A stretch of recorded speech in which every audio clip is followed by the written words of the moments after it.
The fluorescent lights buzzed. 2 men shoved a woman toward the restroom door. Dennis Harper stood 10 feet away, groceries in hand, watching his son disappear into the men's room. He didn't move. Not yet. The woman's scream sliced through the cold air. Sharp, desperate. 30 seconds. That's how long it took him in Kandahar to neutralize 4 hostiles.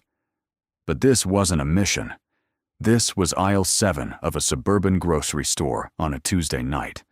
And the last time Dennis made a split-second call, an innocent man died because of him. His hands, calloused, steady, trained to kill, began to shake. The attackers didn't see his face. They didn't know what he was. Didn't know about the 3 years he'd fought to become someone his son could look up to, or the debt he still owed to the ghosts that followed him. What they were about to learn would change everything. But first, Dennis had to choose: save a stranger or protect the only person who still believed he was good. Dennis Harper had learned to measure time in heartbeats. 3 years ago, each pulse brought him closer to drowning in whiskey and regret. Now, at 52, every beat reminded him why he'd climbed out. The grocery store on Maple Street was nearly empty at 8:30 on a Tuesday. He pushed the cart slowly, letting 8-year-old Caleb pick out cereal boxes. The boy's hair stuck up in the back, still damp from soccer practice.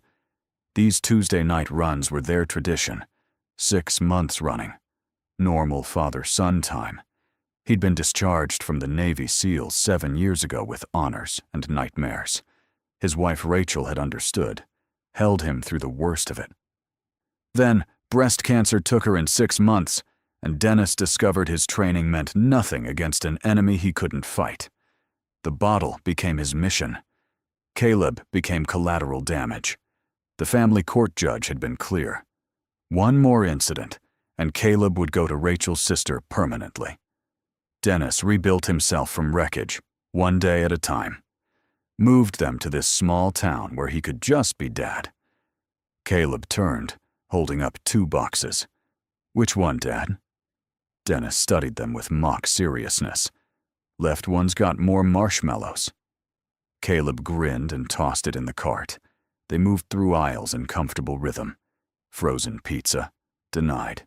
Ice cream sandwiches, negotiated. These were the moments Dennis lived for now. Ordinary negotiations that felt like breathing after years of suffocating. The restroom hallway was tucked behind the deli counter, narrow with concrete walls and industrial yellow paint. Caleb was bouncing on his toes. "Go ahead," Dennis said. "I'll wait here." The boy disappeared through the door, and Dennis leaned against the wall. The fluorescent light flickered, reminding him of a Humvee's failing headlamp in Helmand Province. He closed his eyes, willing the memory away. Different country, different life, different man. He counted his breaths.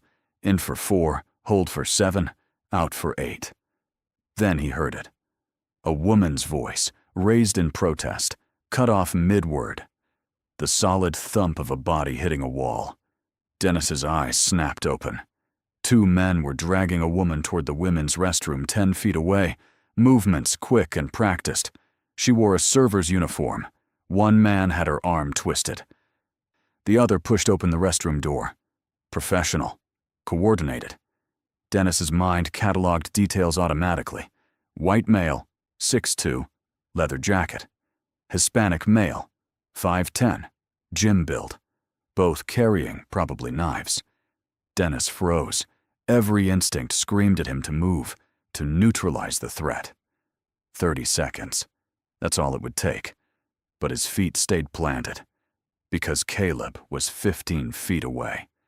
Because the last time Dennis let training take over without thinking, he'd killed the wrong man. A shopkeeper in Kandahar who'd reached for his phone. Intel said, hostile. Intel was wrong. The man had a daughter, 12 years old. Dennis learned that during the inquiry that cleared him, but couldn't clear his dreams. The woman screamed. Sharp, desperate. The man with the leather jacket clamped a hand over her mouth, and they disappeared into the restroom. The door swung shut. The store's music continued its cheerful loop. Dennis's hands were shaking now, that fine tremor from after firefights, when adrenaline had nowhere to go. 30 seconds. He could end this. Or grab Caleb and walk away. Call 911 from the parking lot. Let someone else be the hero. The men's room door opened. Caleb emerged, grinning at some private joke. He saw his father's face, and the grin faded. Dad? Dennis saw himself through his son's eyes. Frozen, pale, hands clenched. Everything they'd built over 3 years, balanced on his next choice. The woman screamed again, muffled, and Dennis felt something crack inside him. He couldn't walk away. Rachel's voice was in his head, the last thing she'd said. Promise me you'll teach him to be brave, not fearless. Brave. There's a difference. Dennis met Caleb's eyes. Stay here. Don't move. If I'm not back in 1 minute, you run. Get the clerk. Call 911. Don't come looking for me. Understand? Caleb nodded, eyes wide. Dennis turned toward the women's restroom. His hand stopped shaking. The tremor vanished, replaced by cold, mechanical calm. He was moving before doubt could root him in place. The restroom door was heavy, commercial grade. Dennis caught it before it could swing shut, easing it open in silence. Small space. 3 stalls, 2 sinks, hand dryer. The woman was on the floor, leather jacket kneeling on her back, hand over her mouth. The second man pulled duct tape from his pocket. Neither heard Dennis enter. Classic mistake. Never assume you're the apex predator. Dennis took 2 steps. Leather jacket registered movement too late. Dennis's elbow caught the man's temple with surgical precision. Leather jacket went sideways, and Dennis followed, knee driving into the solar plexus. No air, no fight. The second man dropped the tape, hand going for his waistband. Dennis saw the knife, fixed blade, 4 inches. Amateur grip. Dennis closed distance, trapped the weapon hand, drove his forehead into the bridge of the man's nose. Cartilage crunched, blood sprayed. The knife clattered. 15 seconds. Dennis swept the man's legs, put him face down, knee between shoulder blades. Leather jacket was rising, hand going to his boot. Backup weapon. The woman scrambled backward. Stay down, Dennis said, voice flat and command clear. Leather jacket found his knife, serrated and nasty. He came up fast. Dennis had half a second to decide lethal or non-lethal. His body wanted lethal. Throat strike, crush the windpipe. But that was the old Dennis who'd killed a shopkeeper. This Dennis waited until the knife committed, stepped inside the attack, deflected, delivered a hammer fist to the jaw. Leather jacket dropped. 28 seconds. Dennis was breathing hard. The man under his knee had stopped struggling. Dennis increased pressure, and the man went still with a whimper. The woman stared from the floor, hand pressed to her throat. Her name tag read, Rebecca. Younger than he'd thought, maybe 25. Her eyes held something beyond fear, recognition of something. Are you hurt? Dennis asked. Rebecca shook her head slowly. Who are you? She whispered. Dennis glanced at her. Can you move? She nodded, getting up. Tape. Bring it here. And their phones. She moved quickly, efficiently, not shock behavior. Dennis kept weight on the man while Leather Jacket groaned. Rebecca, Dennis said, we're going to have a conversation. You're going to tell me why these 2 wanted you badly enough to try this in a public place. Rebecca handed him the tape. Their eyes met. Hers were dark brown, filled with guilt, calcified into purpose. She knew these men. Dennis taped both men's wrists and ankles. Efficient, secure. Who sent you? Neither answered. He sat back, wiping blood from his knuckles. The restroom was wrecked. Blood on floor, hand dryer hanging crooked. Rebecca stood with her back to sinks, arms wrapped around herself. But her eyes were calculating, not scared. "You have about 3 minutes before someone comes looking," Dennis said. "Police response time is 6 to 8 minutes. So decide. Do you want to be here when they arrive?" Rebecca's jaw tightened. "Who are you?" she asked again. Dennis stood, rolling his shoulders. "Someone who used to do things like this for a living. But that was a long time ago, and I'm just here buying groceries with my son. Your turn." Rebecca looked at the men on the floor, then back at Dennis. "My father," she said. "They work for the man who killed my father, and they know I've been talking to the FBI." Dennis felt ice water flood his veins. FBI, organized crime, professional silencing attempt, which meant more would come. Dennis thought about Caleb waiting in the hallway, about the life he'd built, all of it about to come apart. "Listen carefully," Dennis said, voice dropping into command register. "These two aren't the problem. The problem is whoever sent them. When they don't report back, more will come. Better trained, better equipped. You need to disappear. Right now. Tonight. Do you have somewhere safe?" Rebecca shook her head. "There's a bus station 3 blocks north," he said. "Buy a ticket with cash, at least 2 states away. Ditch your phone, no credit cards, don't contact anyone. Understand?" Rebecca hesitated, then pulled out a crumpled business card. "FBI Special Agent Morrison. Tell him Rebecca sent you. Tell him about Walter Kemp." Dennis pocketed the card. "Thank you," she said, raw and genuine. Then she was gone. Dennis was alone with 2 semi-conscious attackers. He pulled out his phone, dialed 911, gave bare facts. 2 men, attempted assault, Morton's Grocery on Maple Street. Suspects secured. Then hung up before she could ask his name. He stepped into the hallway. Caleb was pressed against the wall, face white, eyes huge. Dennis's heart cracked. This was exactly what he'd spent 3 years preventing. But through the store's front windows, Dennis saw what he'd been dreading. A black SUV pulling into the parking lot, moving too fast, no headlights. 3 men climbed out, moving with purpose. Not here for groceries. Dennis grabbed Caleb's arm. "We need to leave, right now. Out the back." Caleb's voice was small. "Dad, what's happening?" Dennis pulled his son toward the rear exit. "Something I should have dealt with a long time ago." The back exit opened onto a loading dock. Dennis could hear sirens, distant, but approaching. Good. Police would find the 2 in the restroom, maybe slow the SUV. Maybe. Dennis and Caleb hit the parking lot running, heading for his battered Ford F-150. Keys out. Engine starting before Caleb had his seatbelt fastened. "Dad," Caleb started. "Not now, buddy. I promise I'll explain. But right now, trust me and stay quiet. Can you do that?" Caleb nodded, jaw set. Brave. Dennis threw the truck into reverse, tires squealing. 2 blocks away, Dennis saw the SUV in his rear view. It had circled around. Smart. Persistent. The SUV accelerated, closing distance. Dennis's truck was older, heavier, less maneuverable. But he knew these streets. The SUV was faster straight, but Dennis didn't plan on going straight.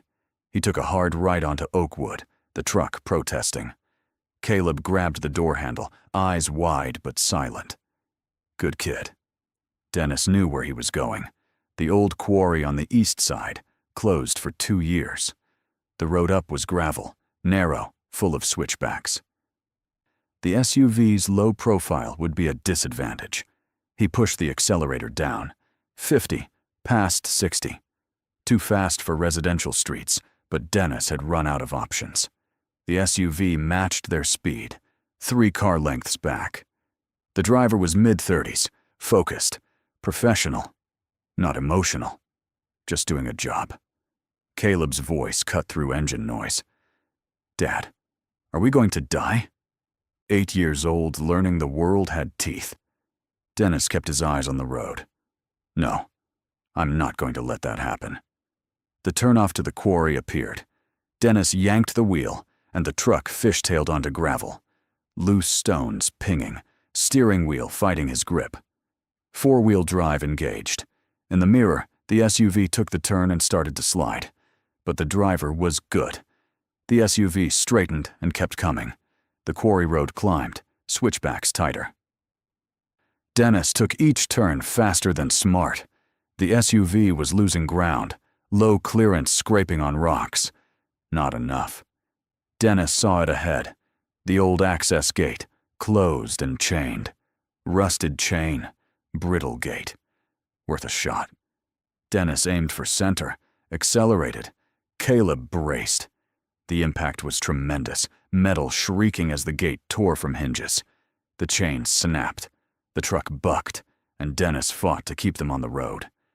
Behind them, the SUV slowed, unwilling to risk the same. The hesitation bought 20 seconds. The quarry was a massive limestone bowl, 100 feet deep. The road ended at an overlook platform, nothing but air beyond.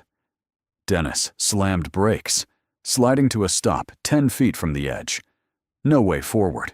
No way out except back where the SUV was cresting the final turn. Dennis killed the engine, grabbed Caleb. Out. Stay behind the truck. Do not move unless I tell you. They tumbled out into cold night air. The quarry smelled like stone dust and old rain. The SUV's headlights swept across them. 3 men climbed out, coordinated. Better equipped. The lead man had a gun visible in a shoulder holster. The other 2 spread out, flanking. Dennis stepped away from Caleb, putting himself between his son and the threat. Empty hands. No phone. No weapons. No plan except buy time and hope Caleb could run if it went wrong. The lead man stopped 20 feet away, outside hand-to-hand range. Smart. Commander Harper, the man said. Calm voice, southern accent. That's a name we hadn't expected tonight. Dennis's blood turned to ice. They knew who he was. Knew his rank. This was targeted. I don't know what you think you know, Dennis said. But you've made a mistake. Walk away now. The lead man smiled without warmth. I'm afraid we're past that point. You interfered with a sanctioned operation. You made yourself relevant. That's unfortunate. But it is what it is. Sanctioned. Not mob hitmen. Something government adjacent. Dennis's mind raced. If these men had institutional backing, this was bigger. Darker. Let the boy go, Dennis said. Whatever this is about, he's not part of it. He's 8 years old. The lead man glanced at Caleb. That's exactly why we can't. Liability mitigation. It's not personal, Commander. Just operational necessity. Dennis understood perfectly. These men were going to kill him and Caleb because loose ends were unacceptable. Everything Dennis had built was about to end. Unless the lead man's hand drifted toward his holster. The 2 flankers were moving, getting into position. 30 seconds before they made their move. Dennis had no good options, but he had one bad one. One last mission. He turned slightly, catching Caleb's eye. His son was crying silently, but his hands weren't shaking. Brave.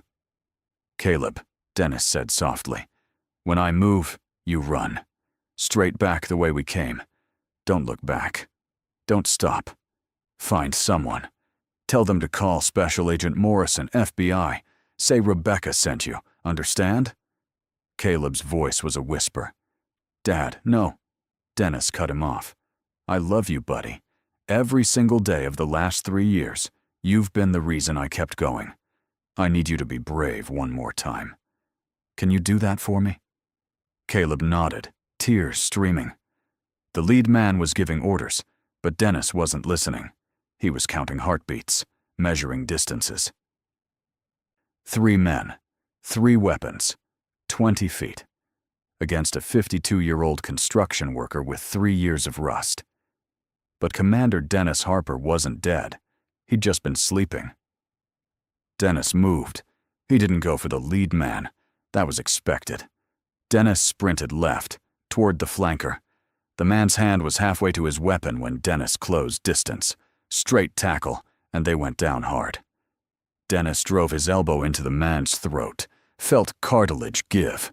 The gun clattered into darkness. Dennis grabbed gravel and threw it at the second flanker's face. Bought 2 seconds. The lead man had his weapon out, tracking, trying for a clean shot. But Dennis was moving, rolling, using the downed man as cover. The lead man hesitated, didn't want to hit his own guy. That hesitation cost him. Dennis came up with the downed man's Glock. Muscle memory took over. Sight picture, breath control, trigger press. The shot echoed. The lead man staggered, hit center mass. He went down. The second flanker cleared his vision, bringing his weapon up. Dennis fired twice, both connected. The man crumpled. 3 seconds, 3 targets, 3 shots.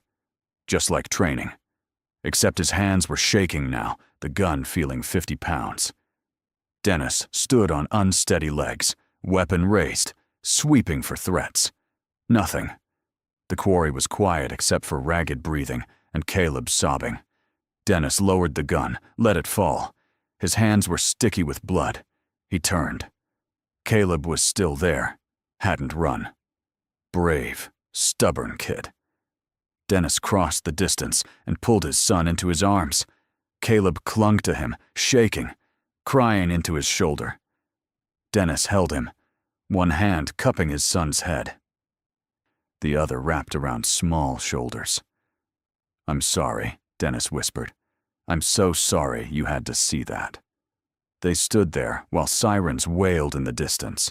Someone had heard the shots. Police were coming.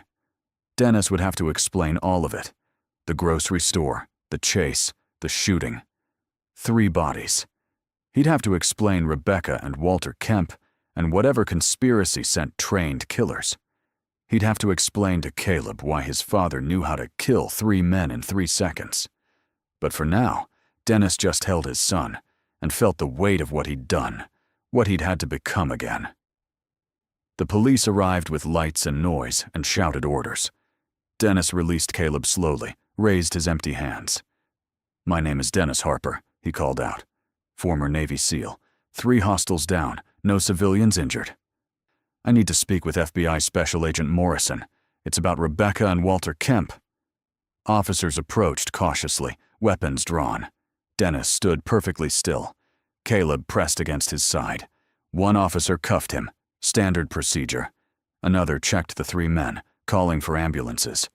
A third talked into his radio about multiple casualties and federal liaison. They separated Dennis from Caleb. That hurt worse than any injury. Caleb was crying, reaching. "Dad!" Dennis met his son's eyes. "It's okay," he said, trying to sound calm. "I'm not going anywhere. I promise. We're going to be okay." They put Caleb in one patrol car, Dennis in another. Through the window, Dennis could see his son's pale face, 8 years old. Too young for any of this. Too young to learn his father was capable of killing. The drive to the station was silent except for radio chatter. This town had been a refuge. Now it was a crime scene. The station processed Dennis with wary respect. Fingerprints, photos, holding cell. They left the cuffs on. He'd just killed 3 men. Protocol demanded caution. 2 hours passed. Dennis sat on the bench and tried not to think about Caleb alone, probably being questioned. Finally, the door opened. A man in a dark suit entered, early 40s, tired eyes. "Commander Harper," he said. Dennis stood. The man waved him down. "Special Agent Morrison, FBI. We've met before. Task Force 7, Kandahar, summer of 2013. Dennis searched his memory. Morrison smiled slightly. "Junior liaison. You pulled me out when things went sideways. You told me I looked like an accountant." That sparked something. A firefight. A frightened analyst. "The accountant who couldn't work his safety," Dennis said. Morrison nodded. "I got better. You saved my life." Dennis wasn't sure where this was going. Is this about Rebecca? Morrison pulled out a chair. It's about a lot of things. Rebecca Kemp is in protective custody. She called from Harrisburg, told me what happened. He paused. Walter Kemp was her father, retired accountant, DOJ. Stumbled onto something he shouldn't have. A contract enforcement arm operating inside the U.S., technically legal under obscure counterterrorism statutes, practically a hit squad. Kemp collected evidence. They killed him, made it look like a heart attack. Rebecca's been finishing what he started. Morrison slid a folder across the table. Photos, documents, organizational charts, high-level officials, defense contractors. Intelligence brass. This got those men sent after her, and you. Dennis studied the documents, pieces clicking. They knew who I was. How? Morrison's expression darkened. You were on a list. Former operators with specific skill sets, who'd left under less than ideal circumstances. Your name was flagged 3 years ago during those court proceedings. Someone high up took interest. Dennis felt cold rage. They've been watching me, Morrison nodded. And when you interfered tonight, you became a problem. The 3 men at the quarry were cleanup. Permanent. Dennis closed the folder. What happens to Caleb? That was the only question that mattered. Morrison met his eyes. That depends on you. We need your testimony. With your statement and Rebecca's evidence, we can pull this apart. But it'll take time, and it'll be dangerous. These people don't leave loose ends. Dennis understood. Cooperate, become a witness, put himself and Caleb in crosshairs, or refuse. Hope whoever was behind this decided he wasn't worth the trouble. Neither option was good. What kind of protection? Dennis asked. Morrison's answer was immediate. Witness protection, full relocation, new identities, new location, federal marshals until trials are over. It's not perfect, but it's the best we can offer. New identities, new life, everything Dennis and Caleb had built, gone. The house, the school, the Tuesday night runs. All erased. Dennis thought about Caleb's face, pale and scared. Thought about Rachel's grave he visited every Sunday. Leaving meant abandoning all that. But staying meant risking Caleb's life. That wasn't a risk Dennis could take. I want to see my son, Dennis said. I want to talk to him before I decide. Morrison stood. He's with a social worker now. But yes. And Commander? I think you did the right thing tonight. Not the easy thing. The right thing. They brought Caleb to a small conference room. The boy's eyes were red, but he wasn't crying now. He ran to Dennis. Dennis held his son, memorizing the weight of him, the way his hair smelled like cheap shampoo and soccer field grass. Are you okay? Caleb asked. I'm okay, Dennis said. Are you? Caleb pulled back. Those men, you killed them. Not a question, just a statement. Dennis wanted to lie, to soften it. But he'd promised himself, no more lies to Caleb. Yes, Dennis said. Because they were going to kill us, and I couldn't let that happen. Caleb was quiet. In the truck, you told me to run, but you weren't going to run. You were going to stay and fight so I could get away. Dennis's throat tightened. Yes. Another silence. Mom told me once that you saved people, that before I was born, that was your job. Dennis remembered that conversation. Rachel explaining to 5-year-old Caleb why Daddy had to go away sometimes. That's right, Dennis said. That was my job. Caleb nodded slowly. And tonight, that woman. And me. You were doing that job again. Dennis wanted to explain it was more complicated. But looking at his son trying so hard to make sense of something senseless, Dennis chose his words carefully. Tonight, I protected people who couldn't protect themselves. That's all I ever tried to do. Sometimes I made mistakes. But tonight, I did what I had to do to keep you safe. Caleb thought about that. Are we in trouble? So direct. So practical. "We're safe right now," Dennis said. "There are people who'll help us stay safe, but things will change. We might have to move, start over somewhere new. I know that's scary, but I promise I'll be with you. Whatever happens, we'll handle it together." Caleb was quiet for a long time. Then, "Will we still do grocery shopping on Tuesdays?" The question broke Dennis's heart. Of all the things they might lose, Caleb was worried about their tradition. "I don't know, buddy," Dennis said honestly.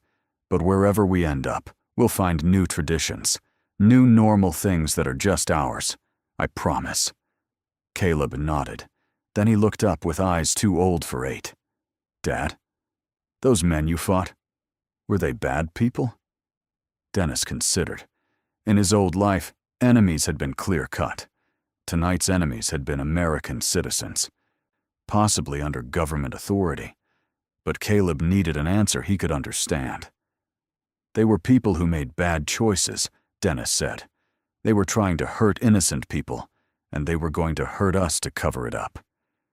So yes, they were bad people doing bad things." Caleb seemed satisfied. "Okay. I'm glad you didn't let them hurt us." Dennis pulled his son close. "Me too, buddy."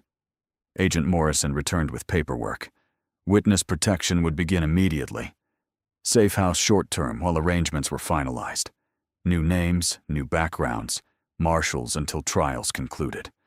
Months, maybe years. Dennis signed papers, asked questions, made sure Caleb's education would continue, that counseling would be available. The mechanics of disappearing were complex. Every connection severed, every routine abandoned.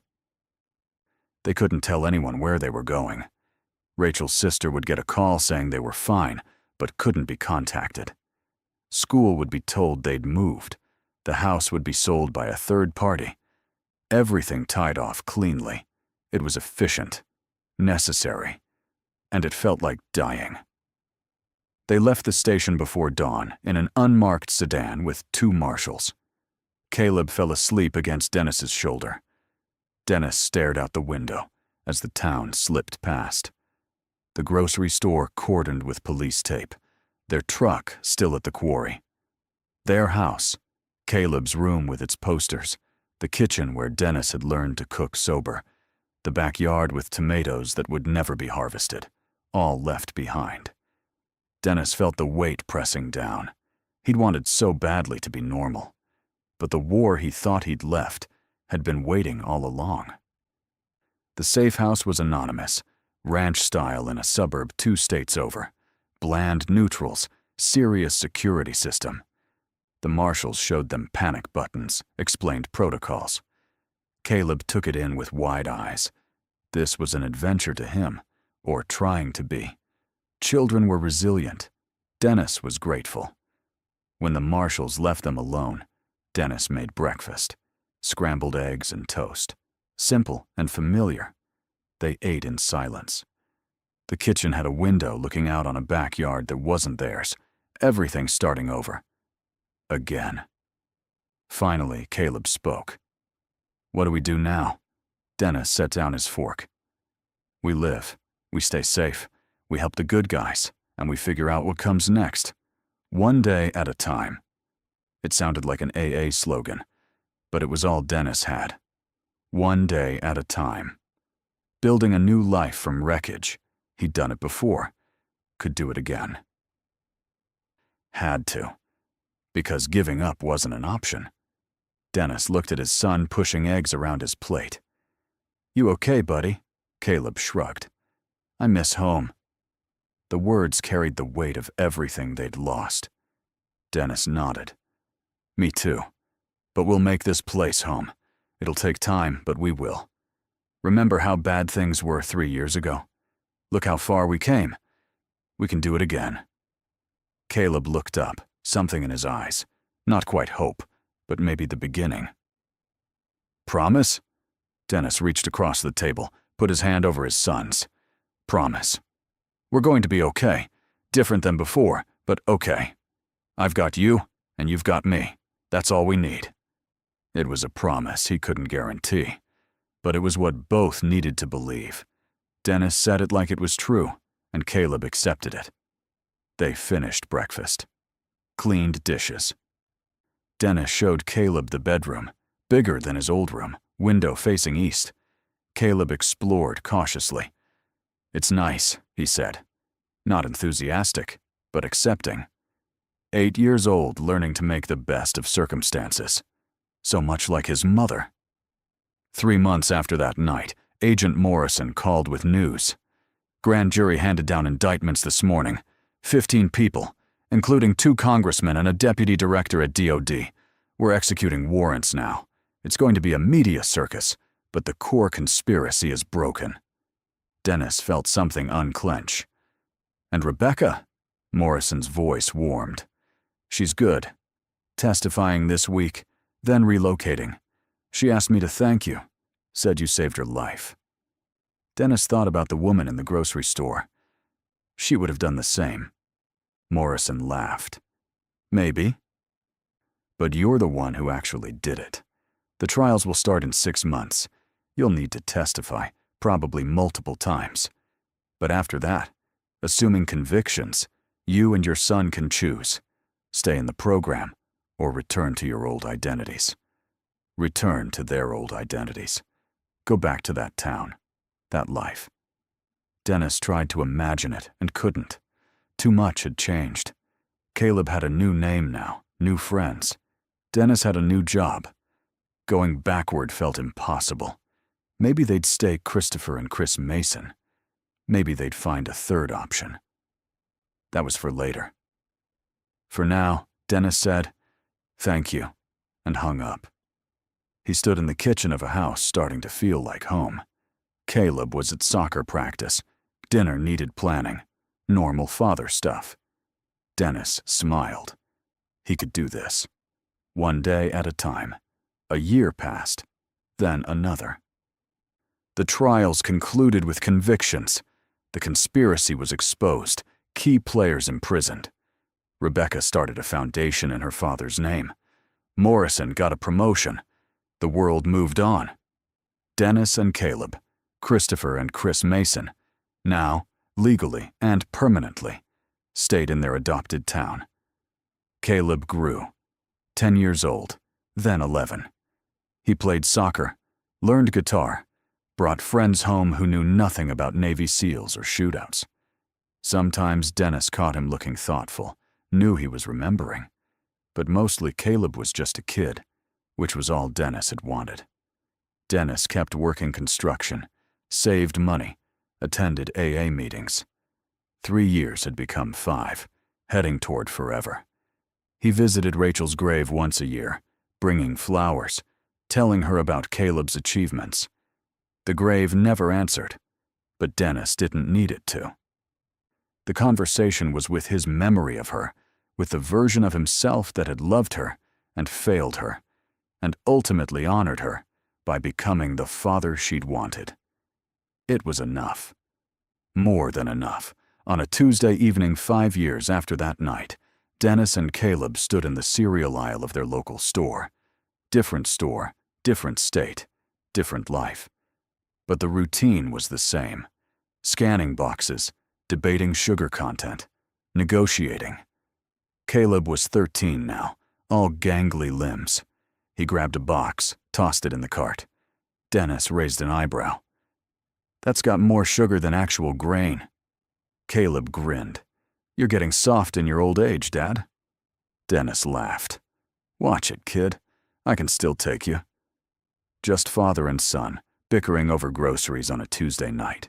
They finished shopping, checked out, loaded bags. Driving home, Caleb asked, "Do you ever think about it?" That night. Dennis had known the question would come. Caleb was old enough now to process what he'd witnessed. "Sometimes," Dennis said honestly. "Not as much as I used to. Mostly I think about what came after. About us. Here. Now. The life we built." Caleb nodded slowly. "Mom would have been proud of you. Of us." The words hit Dennis like a physical thing, warm and painful and right. "Yeah," he managed. "Yeah. She would have been. They drove the rest in comfortable silence, the kind that only exists between people who've survived something together. Later, after dinner and homework, Dennis stood in his son's doorway watching him sleep. Caleb's face was peaceful, relaxed in a way it hadn't been for months after that night. The nightmares had faded. The fear had loosened. He was healing, growing, becoming whoever he was meant to be. And Dennis had given him that. Not perfectly, not without cost, but he'd done it. Protected his son, kept him safe, taught him that even when the world showed its teeth, there were people willing to stand between danger and the defenseless. It was the only legacy that mattered. 5 years. Commander Dennis Harper had saved lives in Kandahar, had taken lives in the quarry, had nearly destroyed himself with grief and alcohol, had rebuilt himself into someone his son could respect, and through it all, the constant was simple. Protect what matters. Fight when you must. Hold on to the people you love. The details changed. Missions became construction. Combat became custody hearings. Teammates became a single 8-year-old boy. But the principle held. Dennis had learned that the hard way, but he'd learned it. And in learning, he'd become someone he could live with. Someone Rachel would have recognized. Someone Caleb could call Dad without hesitation or fear. Outside, stars wheeled in ancient patterns. Inside, Dennis Harper closed his eyes and let sleep take him. Tomorrow there would be work and parenting and all the small struggles of ordinary life. But tonight, there was peace. Hard-won, complicated, imperfect peace. And for a man who'd spent half his life at war, with enemies, with himself, with the world's cruelties, peace was everything. The story that began in a grocery store restroom, that exploded into violence and revelation and choice, had found its ending. Not in triumph or tragedy, but in the quiet accumulation of days. In Tuesday night, grocery runs and soccer practices. In a son who smiled easily, and a father who'd earned the right to that smile. In redemption achieved not through grand gestures, but through showing up every day, choosing to be better. That was the real victory, the only one that lasted.